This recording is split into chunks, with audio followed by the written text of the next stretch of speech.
Hello. It's Robyn, And Gil. and And this this is Rockin the is Love. absolutely. How are you, everyone? How are you, Gil? Oh, I am fine. I was doing better, and then someone told me that my head was deformed. So I don't know. I'm working through it. I think I'll be all You're right. having that. Well, that's perfect for our topic today.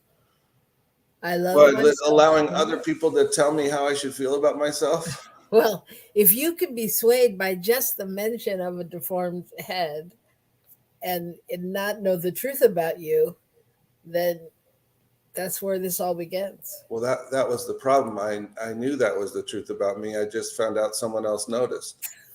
That's funny. That's funny. Look, I was wearing glasses to shake it up. I saw that. I saw that. When was that? The other day I saw you do that. When some meeting we were in, I was like, oh, she's trying to look smart. That's right. Does it work? Yeah, it does pretty much. It's kind of like you said, I just maybe someone will notice. No, these are those special, you know, don't ruin your eyeglasses, Blue blockers. blue blockers. Yeah. Anyway, so here we are, Robyn and Gil, married couple, living in different parts of the country. Gil is in New Mexico, Albuquerque, New Mexico, and I am in Oakland, California. And we have sustained this long distance relationship now for over a year. Yes, indeed. Indeed. We Isn't have that crazy? miles and miles between us, and sometimes hours and hours of plane travel if you have to change planes. Yeah, Otherwise, that's it's how it works. relatively close. So today we're going to be oh my gosh, we're having an air raid outside. Can you hear it? Yeah. Okay, well that's what it is. Sorry. It's a testing day. Which is weird because it's usually Fridays. Ah. But anyway, today we're talking about I love myself so much. Oh my gosh. Whose idea was that? Yours, Mr. Olmsted. Was it mine? It Oh, was that's his. terrifying. Oh no. But before we do that, before we get to all that, we want to ask you all to subscribe to our channel, to like us, we know the truth of who we are, but it But really we need helps you to like us. when you like us. So hit that little button and thumbs up and all those good things. And before we get to all that, how was your week? What's gone on in your week? Well, as people may have noticed, last week we were pre-recorded, and that was because last Wednesday I was about an hour and a half or so from my home up in the mountains doing a wedding. And it was very wonderful, right along a creek, and just 40 people or so. Just a really nice little charming wedding, and that was really fun. And for the couple, it was how old? The couple were in their 70s, and they'd only been together around 20 years, and they decided it was time to get married. So I thought that was kind of fun. What made them decide? We should have them on the show. What made them decide? We should invite them on. They're funny. We could do that, I'm sure. Yeah, they're just sweet. They had a lot of family members and friends, and I think it was her niece that was her maid of honor, and then his son was his best man. It was fun. Very sweet. So, in a short version, do you know, or what makes them decide after 20 years that it's time? I'm not really sure. I mean, I think that's a fascinating question. I think it is too, and I'm not really sure exactly what promoted it. Other than I think they just felt like, we clearly aren't going anywhere, so we should hang together. Very sweet. Yeah. Yeah. So, it was fun. I got to wear a lei for the ceremony, which was kind of cool. And everyone had their dogs there, and It was just fun. Good, good, good, good. My week hasn't been that exciting. I don't think I've gotten a lot of work done, and that's a good thing. And even though when I check in with my producer and other people, they haven't opened my emails, and you, not to mention, Oh well, yeah. what I think I'm getting work done by getting all this stuff to people, and then they're like, What? I haven't seen that." So, I don't know. It's all an illusion that I have to get it done and that it's going to mean anything and that it needs to be done. I don't know. So, I I feel like I've accomplished a lot of things, but is it really important? I don't know. Maybe I should just be out for cocktails with John. That's probably a good idea. Yeah. Yeah. I Yeah. don't know. But anyway, it's been a good week that way. Family and life is still, a moment to moment thing. It's everybody's learning and how to live right on the edge. So yeah, I know that's been an interesting thing to just be observing. I wanted to mention though, in terms of my week, that we had such a fun event with Rio Grande this weekend of a picnic out in a open space area here in Albuquerque, and some people brought stuff so we could have music, and there was some volleyball, and just a lot of hanging out, having fun, and it was Good. really cool. So just want to share that. That was a really neat thing for the week. Felt like a lot of really good connection, A lot of love rocking going on. a lot of love rocking going on. That's right. That's what that's what Hugs and we're here to do, smiles folks. and cards and people winning and losing, but having fun doing it. That's good. That's good. Good, good, good. All right. Well, then I think it's time to get to the good news. Time to get to the good news. Good news is our segment where we'd like to talk about what's good in the world. We know we can turn on any number of networks and find out what's not working, but what's good, what's happening. Because truly, if you keep a positive thought, it can't be denied. So, Mm. what do you got? Well, I found a little article that this week is about a lion who had, for some reason, been in a zoo I in love Armenia, lions.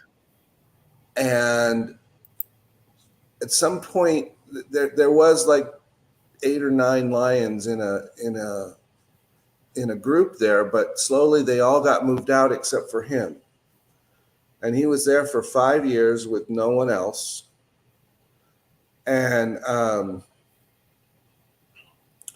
I guess he was looking pretty rough, and arrangements were made so he could be flown to South Africa and then taken to a sanctuary with the intention of sending him out into the wild.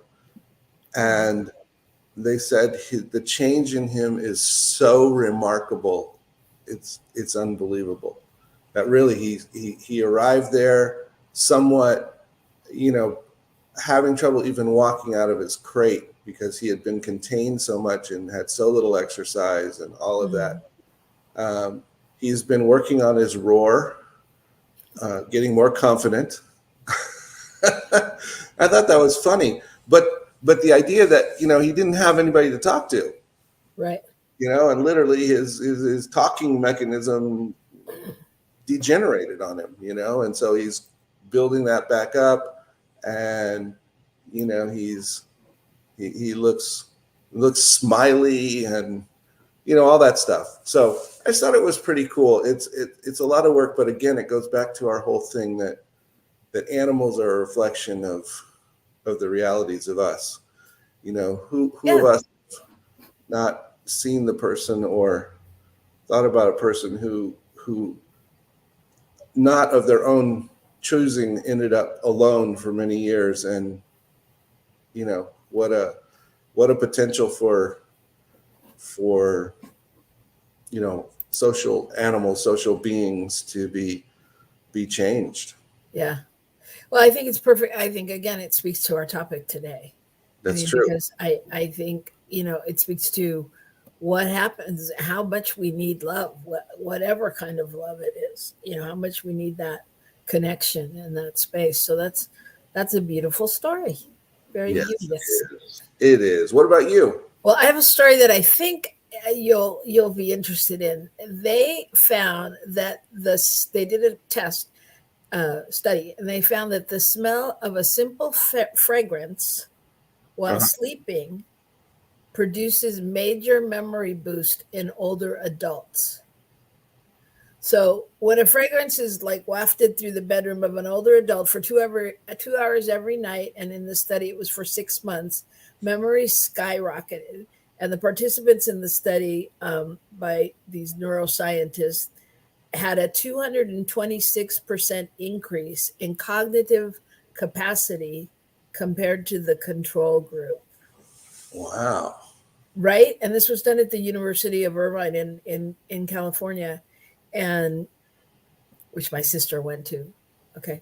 Anyway, and so the study involved men and women ages 60 to 85 without memory impairment, and all were given like a diffuser and different cartridges containing a different natural oil.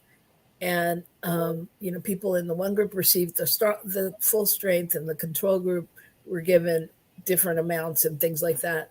But at the end, in the enriched group, there was the 226% increase, and um, it was it was, I mean, that's a huge increase, Hmm. right? So I mean, and it revealed like better integrity in the brain pathway, um, and like the pathway that connects to the medical temporal lobe of the decision making prefrontal cortex Uh-huh. Yeah, you just became keep talking. no it became more robust with Uh-huh. age. And Yeah. so yeah, So can I that's ask you a question? yeah. Was it some particular fragrance? Was it a variety of fragrances? I What think how it was a variety of different natural oils. natural oils? Okay. But it had And to be at some level of concentration for it to work or for it to be effective. Kill William Olmsted. It's an article. I'm not reading the test studies. I don't know the percentages. I just was wondering because it's fascinating to me. Like if they'd said, lilac oil No, it smell wasn't makes that you specific. think better. I would be fascinated. But I'm still fascinated. No, I mean, but so it says that, scientists have known for a long time about, I mean, how the loss of the olfactory and smelling True. capacity Yeah. can predict, nearly 70% of neurological and psychiatric diseases like Alzheimer's and dementia and Parkinson's and alcoholism, schizophrenia. All of those things can be predicted by that Huh. beginning. So, And they said that evidence is also emerging, excuse me, about a possible link between smell loss due to COVID and ensuing cognitive decrease. wow. So, yeah, so interesting. I mean, How I don't important. know. Maybe we're going to start sleeping with like smell things in our room. Yeah. Well, what I was wondering was, having said that it goes that direction, does it go the other direction? Is that part of what they're finding? Because they have this smell in there constantly. It's creating, it's helping the person to rebuild their smell ability somehow. Well, interesting that you say that because yeah, so another part of the thing said that like over the age of 60, the olfactory sense starts to fall off anyway. Uh-huh. Along with cognition, right? I mean, we know that we don't claim that for ourselves. We know that we just listen to what the facts are, and I mean, I think we've all seen it in our centers and around. We've all noted, wow, 80, 90 doesn't look like 80, 90. I mean, it's Right. Clearly, we don't believe that. We're not buying into that. However, for those that have, they say that, unlike uh, with vision, you can treat it with glasses or hearing aids if you can't hear right or whatever, but there's nothing for the loss of smell. So, they want to keep Huh. experimenting and looking into this, and Wow. with hope of leading to more things for smell and memory. So yeah, so if yeah, just if you have those smell things in your house, because you know how a lot of people have all those oils and different kind of infuser type things. Oh, wow. There you are. It might be good for you to put it on when you go to sleep. Yeah. I I'm don't gonna know. have, I'm gonna have to read it now. Yeah. Man. Wow. Look Oh, at all that. okay. So, well, interestingly enough, we all know, we've all been taught that, when I walk through the forest and I suddenly smell the vanilla of the Jeffrey pine, and I'm taken back to some moment in my childhood of walking through the forest, that's a connection, that there's a lot of connection between Right. smells and particular events and places and times, Well, sure. so Or it's even obviously related. even when we just smell coffee or we smell pancakes or we smell breakfast. Yeah, I mean all of those things. Yeah. So yeah, So so breakfast, I just head right to the kitchen. It's like automatic. yeah, It's it is automatic for you.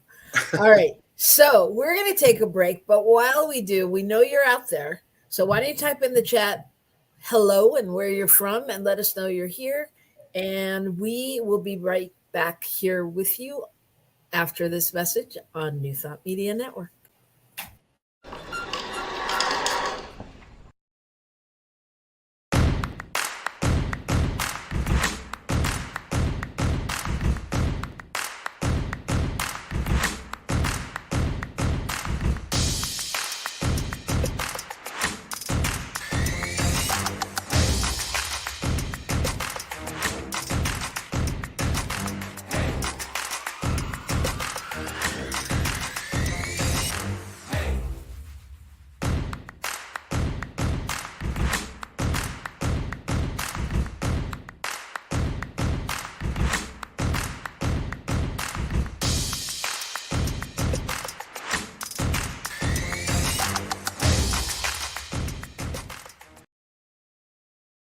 I was made in the image.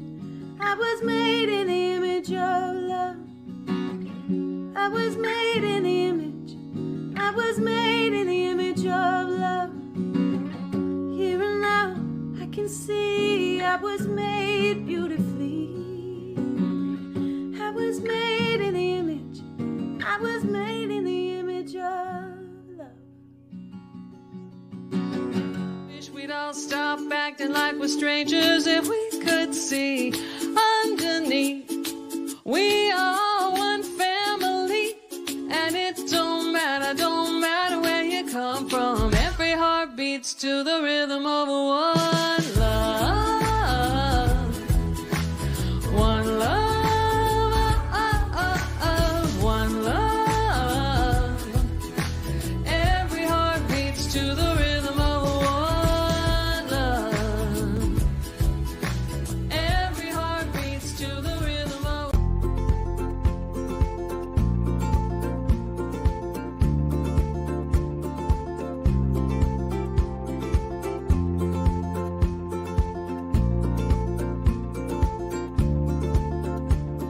Blessings, everybody. My name is Jafon Seeley.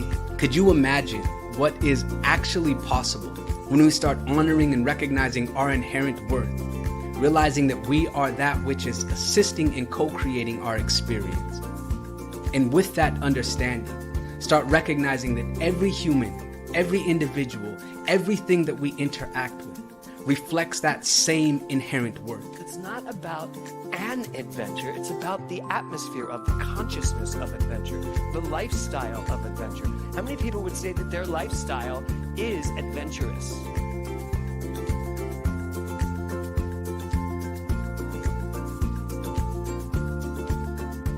My name is Lisa Benson. I'm a diversity, equity, and inclusion consultant and the author of Anchored in Bias, Fired Over White Tears. It's a book detailing my lived experiences with workplace bias and what fueled my passion for normalizing conversations about differences and creating safe spaces for everyone to bring the best version of themselves to life every day.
And we are back.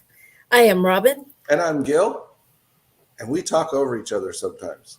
Hey, this is Rockin the Love. We're excited to be back. It's first Wednesday in September of 2023. And yes, the lovely Sherry Greer is joining us today. That's Reverend Sherry Greer. That's Reverend Sherry to you. Thank you, Sherry. It's good to see you. So we are on a adventure today to talk about I love myself so much. We are, but I just have to say those commercials were very riveting. I was like, that was wow, a good one. Right? They were good ones. Except some of them I didn't know when it was happening. It confused me. Yes. Didn't have the dates or things, or maybe I was just too slow. But they were riveting. So don't go get a drink anymore during commercials. Stay here and watch. Okay. That's the moral of that. So, yes, we are talking about I love myself so much. You want to talk a little bit about it since it came through you? Yeah, well, this was a topic on this last Sunday in terms of speaking, and I wasn't speaking. Someone else was at the center. But really highlighted this idea of what does it mean to love myself and why should I, and all of the reasons and all of the stories and quotes and things that we can think of that tell us or have told us in some way, shape, or form that you don't really want to love yourself too much.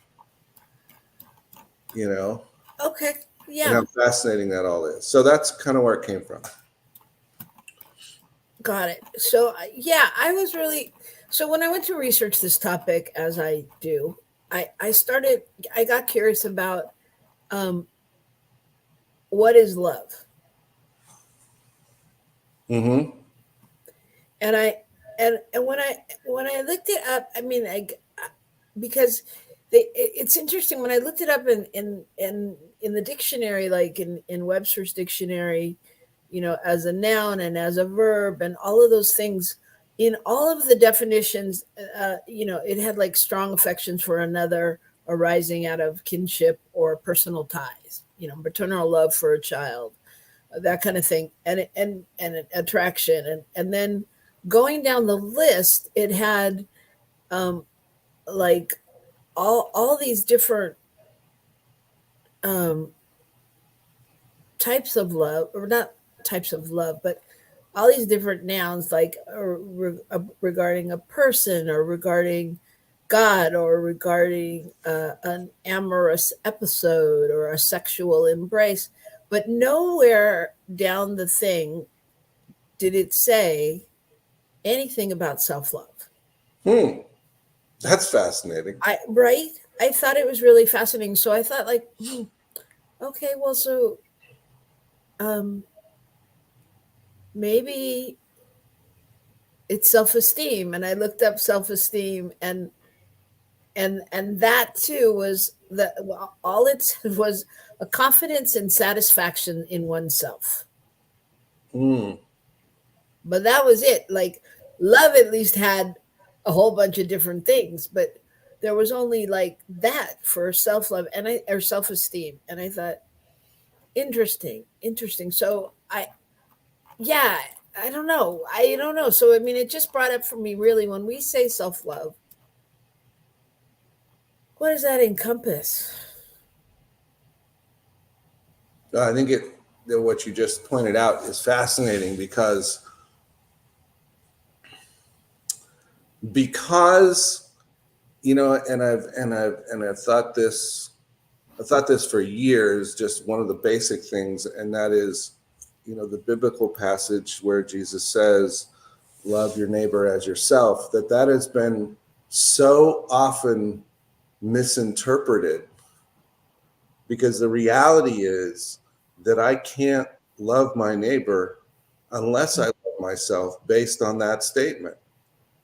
If I love my neighbor the way I love myself, we'd be in trouble. That's right.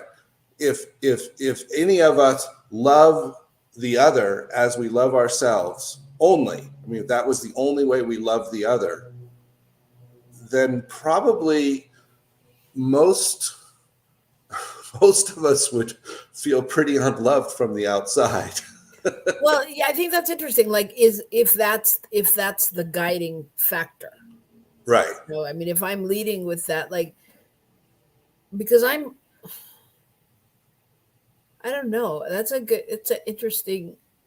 But I think that has always been, not always, but there has been a line of thinking and a line of teaching which has said that what that's saying is that you should put your neighbor above yourself. You should love them, et cetera, et cetera. And I think, no, I think Jesus was really pointing out that we have to know ourselves to be, to reminding us that if we can't love ourselves, then that's going to detract us from loving others. So, Reverend Sherry, you want to read it?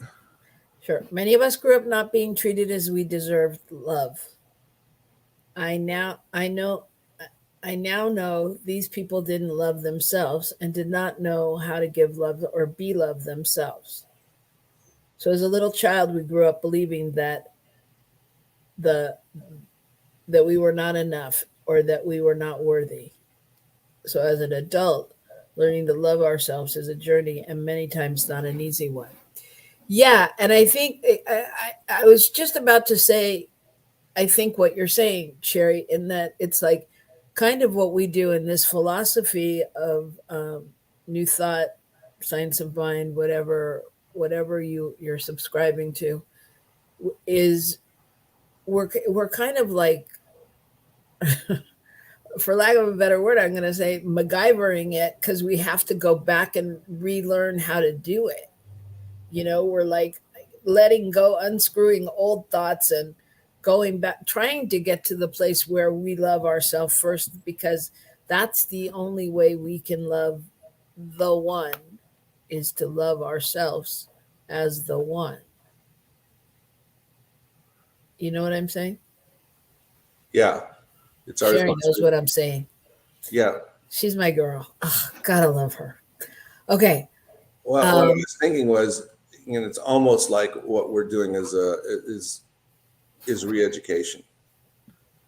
Well, and even Well, I'm not even going to say education, because are we educating? No, we're recalibrating our brains. We're remembering, we're standing, anchoring. And it's kind of like our mentors, Gil, have told us, you only have to be one step ahead of your people. So whatever I'm going to do, I only have to be one step ahead of my people. So if I can remember when you can't, I'm winning. Oh, that's how that was. Okay. Yeah. Oh God, that's a whole new game to play. Yeah, but no, but you know what I mean? It's like it's being able to anchor that and stand in that. Yeah. She was typing as you were talking. Yep. We are one.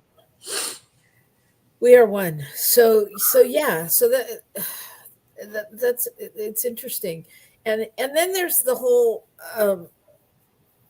philosophy, not philosophy, the whole question of, you know, is love is love an emotion, or is it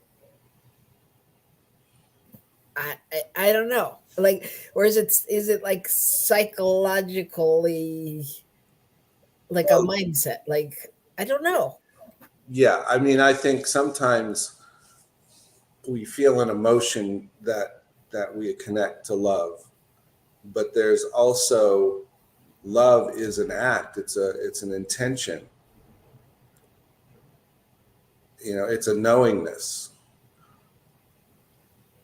We see beyond whatever's there, and we see through to the love, to loving someone for who they are, not for trying to feel a whole gushy mushy mess in this moment with them.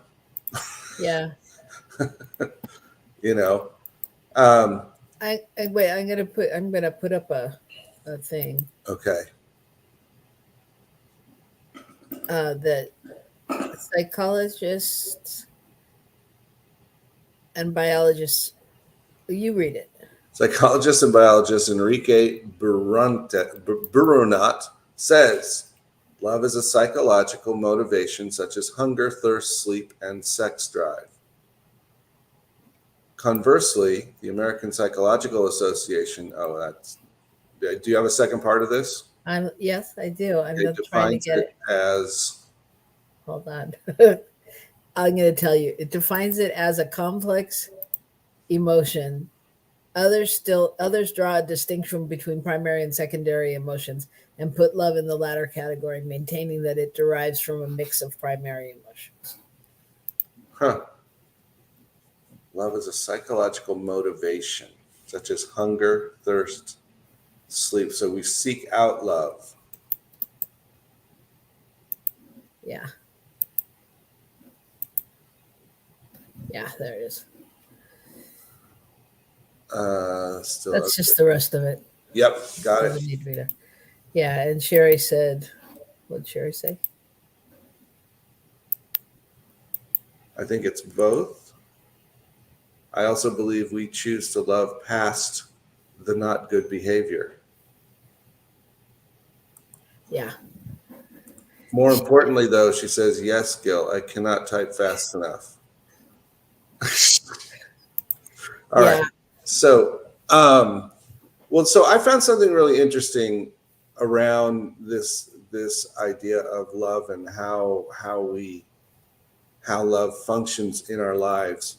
And I was reading this article, and a woman was talking about going through divorce and feeling as though a whole chunk of her was missing, and what's interesting though is the conclusion she came to, which I thought was fascinating.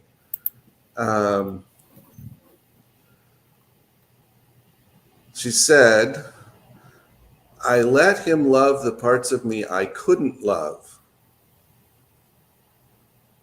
and relied on him to validate how I viewed myself. He accepted my darkest fears and still stayed with me as if to say I was worth it. So it's interesting how we can put someone else in a position to love us and accept that love, but when it comes back around to us accepting ourselves in that love, it's much more difficult. And hey, Shay, good afternoon. So I was thinking about that, and and I think about how much I feel as though you support me, your love supports me, and I realized that that's probably true to some degree, that I rely on your ability to see me sometimes instead of my own ability,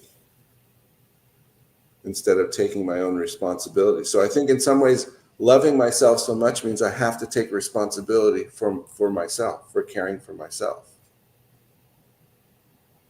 Yeah. Sherry says, I feel it as an emotion, and I also feel it as a choice to love people at times, regardless of their behavior.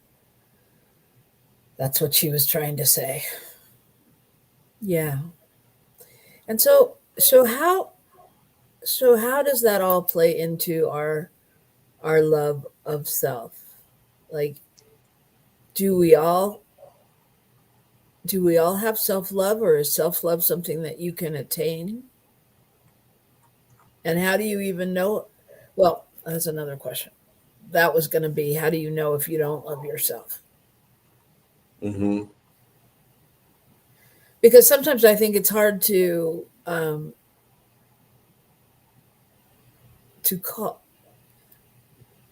call on the truth of love if you don't know what it is. You know what I mean? Like, if you don't know what it would feel like to self-love, like, how do you get there? Now, Shay says something interesting. I'm waiting as patiently as I can for the self-love I've developed to show up out there. I'm not sure what she's saying exactly, but I think there's something about being able to see that love that I have for myself reflected from others, perhaps, towards me. I'd love to hear more in that regard. But I think, yeah. And what does it mean? What does it really mean to be loving of the self? And I think it's a lot more about accepting and trusting and forgiving. It's about all of those things as much as it's, to be reflected from others. Got it. Thanks, Shay. That's what I was thinking you meant. Yeah. But it's all of those things, not just some kind of, I just walk around hugging myself and being so happy. I do know. Happy to be with me. Yeah, I mean, I'd like to get to what we were talking about, though, because I think this is a great topic to talk about, and I want to get to that little nugget of the times when we don't. Let's just assume that we don't have to have this whole conversation and get to that piece, because I think there's times when we all get down on ourselves in some way, shape, or form. And, for some, it's more than others. For some, it may look like depression, or it may look like, it may look different. So, and I think that, because I loved what you said, at Sunday service, as you know. And so I want to talk about how do we get the self-love, or how do we get to self-love when we're not feeling that, even if we have it as the core of our understanding, but those days when we really don't feel, we're not seeing valued or worthwhile, or we've defeated, or, any of those kind of adjectives that we don't like to use. So Sherry says, I know I'm not loving myself when I treat myself not well, and when I allow others to treat me not well, and I stay around. And when I don't have boundaries of my personal self, I'm trying to make sense, but I'm typing fast. Okay. No, you're making perfect sense, Rev Sherry. You're right on. I think those are incredible giveaways. I think if we're having trouble honoring ourselves, if we're feeling bad about ourselves, and when somebody else shows up and also participates in that in some way, it's much easier for us to accept it and to run with it, if you will, than it is if we're in that place of really acknowledging the truth of who we are, if we're really able to love who we are. Not only that, when that person shows up and treats us poorly, in my experience, I'm much more likely to also judge them and be pissed off at them for it. Because I don't love me and I don't love them in that moment. So Shay says, self-blame was an issue for me. I clear that out by listening to God in my meditations. It's not your fault, I hear. Then forgiving myself for said blame. Yeah, and I think thank you, Shay. That's a great point. I think that's one of the steps in cultivating self-love, right? Is being mindful and and going within and listening for that voice. And I'm wondering, when you don't hear that voice, or when someone doesn't hear that voice, when someone hears their critic or their story and hasn't quite differentiated what's what, how do you get past that, the voice that's telling you you're not enough? And I think, I don't know that there's a definitive way. For me, it's easy to go, I am enough, and to turn it around and to know the truth right away. That's just me. That's always been me. I've never been a depressed kind of person, or found or brought down by other people. Not that I don't think what they think is important. I'm very affected by what people think of me, but it doesn't determine who I am. But that's just me. And I know, like, for you, Gil, it's different because you have a different voice and story running in your head. Mm-hmm. And you go into a lot of judgment. Mm-hmm. I think I don't go into judgment so much because I go into action, because I've got too much to do and I figure I can't hang out there for a long time, so why bother? Mm-hmm. But that's always been me. So, but I know, I know the other is real. So I'm curious as to what do you feel like your step, or the first step, is to just moving beyond that to get to the place of I am enough? Well, just for a second before we go to Sherry, I think it's I caught it in Shay's comment, and that was, God says it's not your fault, or the voice in my head says it's not your fault. And I realized that the big thing is assigning fault, assigning blame, assigning how something has come to be, as if somewhere, somehow, it's always an intention of somebody's to create some kind of situation. And for me, that's what I do to myself, is I assign the fault. Look, this happened. That's your fault. That's what happened. That's because you failed to do this. That's because you did this instead of that. That's because, and I think one of the biggest things is to move back from that judgment or that assigning of fault and just go, yep, that happened. Now what? And that's one of the ways. Yeah. So Reverend Sherry says, whew, how do we get there? That's work. I was in a relationship once, and my girlfriend had to keep beating it into my head, not literally, but by affirming with passion who I was. When I was sick and tired of feeling bad, I finally heard the voice of God. It was a light slap. Well, good for you. It's only a light slap. You're obviously a more advanced, evolved human being. And Shay says, for me, developing self love came from prayer, meditation, and visioning. It takes time and commitment. It won't happen, in my experience, without conscious participation in my evolution. Mm. It's true. It's very true. So the steps to conscious evolution begin with becoming mindful, Mm-hmm. you know, and Notice, they're, go ahead. noticing what you're thinking, noticing where you're judging, noticing where you're putting yourself down, whatever. Noticing when you're refusing to do something because you're just afraid, that kind of thing. Yeah. And then it was like a slap, Sherry says. Okay. Got it. The good old 2x4, right? Yeah, so becoming mindful, and then I think mm, I think when we can determine what we really need instead of what we think it should be or what there is to do, right? I mean, I think that's because there's times when if I'm trying to do something to please people, it's not necessarily what I need. Right.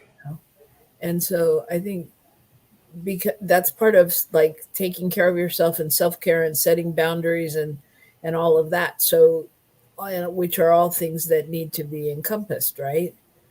So I think that's would be some of the first steps, right? I think I wanted to share something because one of the things that also happens is it's really easy to begin to feel as if you must be wrong for affirming yourself because of what coming from the outside, because it's not always met with joy and receptivity. And I found a statement that I thought was really interesting. Society is scared of people who love themselves. This is because our confidence will always overpower its attempts at manipulation. And I thought, wow, when we do love ourselves, that's right. We don't succumb to being pushed into the corner of believing whatever that thing, whatever that person, whatever that group, whatever that thing is trying to tell us we need to believe about ourselves, about our worth, about where we need to go, how much we need to work, what we need to do, all of that. And so, yes, so in some ways we'll feel pushback because people are like, wait a minute, you're saying that I told you need to do this and you're saying no? Mm-hmm. Yeah. Well, and I think also the other thing that brought up for me is that it brought up actually Marianne Williamson's, the her speech that Mandela did. Who you ask yourself, who am I to be? Right. Who am I not to be? Brave, courageous. Yeah. Who am I not? I mean, and so it brings up like you're afraid. You're afraid of being selfish and in a loving relationship with other people because we've been conditioned to think that loving yourself means that you won't be able to care about other people anymore. Because there's not enough. That goes back to this whole concept that we talk about. I'm sorry, I'm just having a revelation. Personal, sorry. Excuse me, everyone. Enjoy the ride here. That we think there's a limited amount. We've been taught, and so when we forget that circulation is because there's plenty to go around, when we forget that there's always enough because there's an abundance of everything. If we think there's not enough love, then if I'm hoarding my love for myself, then I must be denying it from others. And back, I'm sorry, to my previous example of of love your neighbor as yourself, that's totally says the opposite.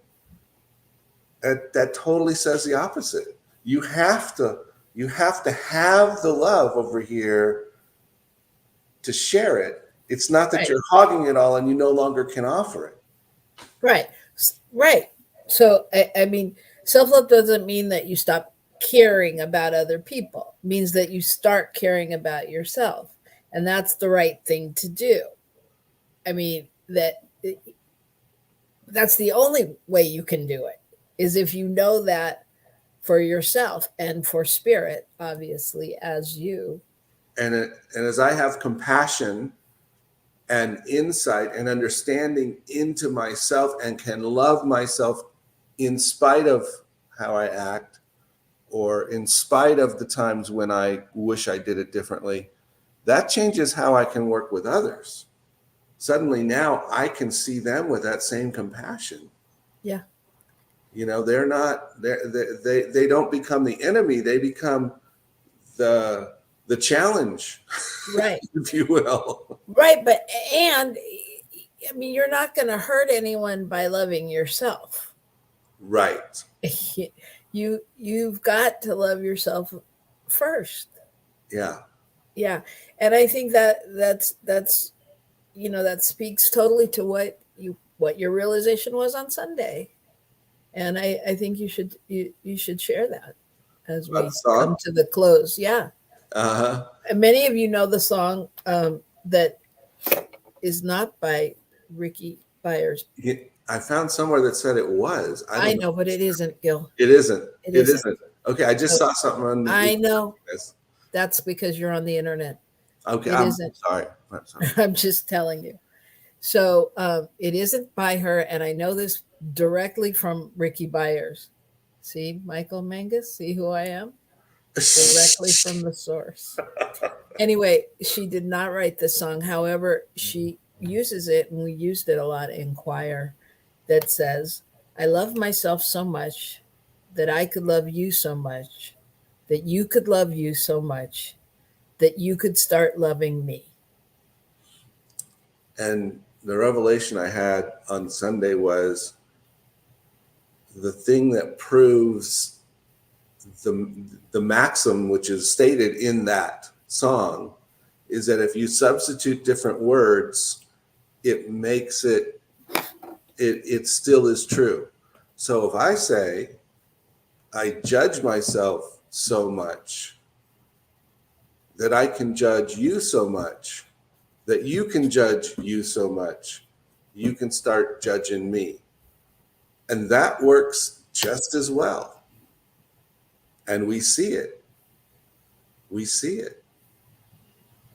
You know, and that's exactly what happened. When I'm in a judgmental space of myself, then I tend to be in that same judgmental space of others, or more so than I would be.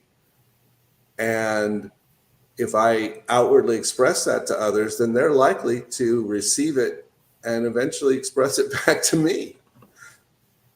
You know? And the word can be anything. And, you know, I hate, I this, I that, any That's of those right. kind of words go right in there, you know. And I think that's so important. And that's semi revelation of what I was having with the Marianne Williamson quote in that prior moment, because we use that quote a lot when we have people speak it from the I.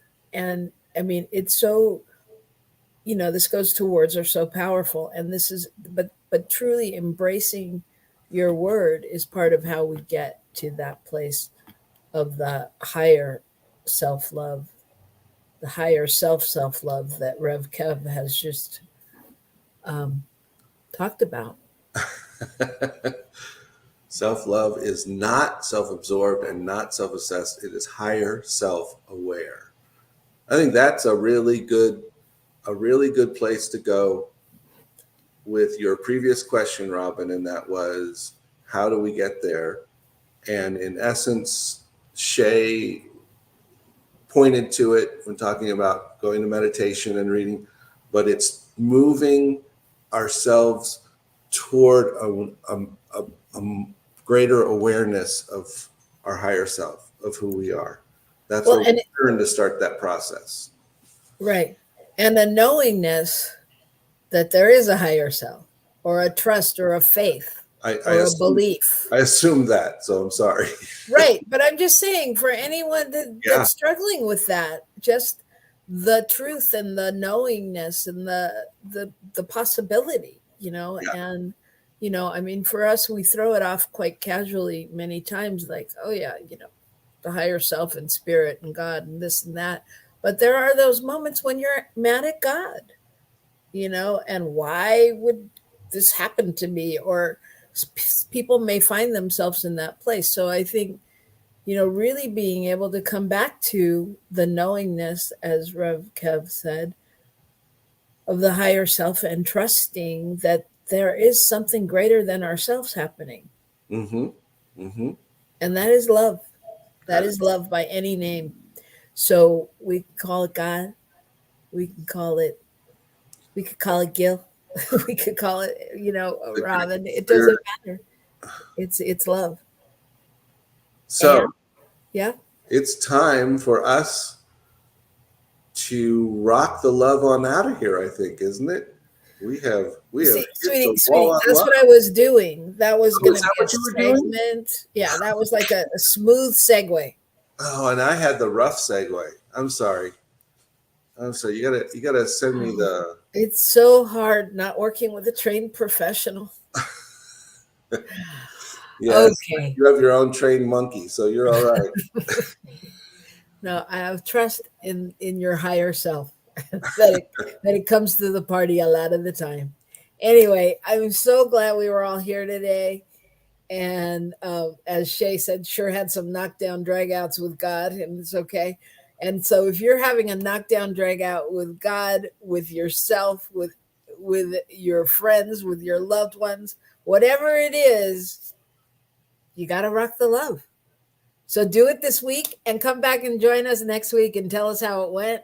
And just know that truly you are making a difference when you stand in that place of love.